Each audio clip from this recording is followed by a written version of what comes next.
if you did find any Asian activist groups, you know. I'm interested to know that, first of all. There's a woman called Anisa Mustafa who has just finished her PhD. She's been researching young Muslim activism. So she's got kind of a lot of really interesting things to say on that. I think you've got a really good point, and I think there's definitely a point about the kind of the families that kind of and backgrounds that people come from, and the fact that a lot of the the young people I was talking to were quite middle class. They were from comfortable families. They were on university trajectories without having to kind of worry too much about it, and how experiences of kind of poverty and deprivation, as much as they can be kind of triggers, they can also be the things that keep you from actually being able to do things. There's nothing wrong with wanting to focus on actually I need to kind of make something of myself.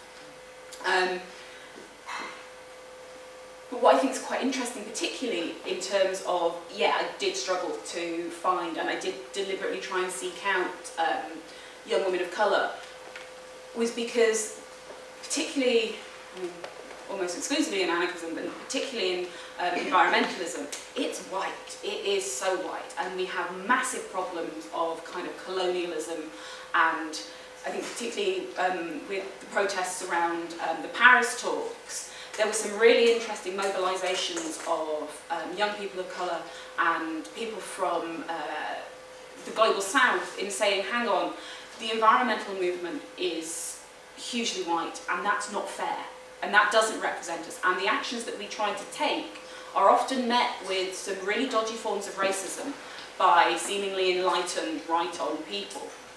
And so it's a debate that's very much going on within the environmental movement at the moment. And it's one that I hope kind of continues, because we need a diversity of experiences, because they lead to a diversity of perspectives, outlooks, and ideas about ways of engaging. And I think the whiteness of my sample is partly a thing about the networks that I am linked into, but it's also a fact that young people of colour don't necessarily feel welcome in these movements because they don't see themselves there. And when they do engage, they experience kind of unconscious forms of racism. They kind of are confronted with kind of imperialist and kind of colonialist attitudes that persist amongst seemingly enlightened people, and that's something that really needs to change.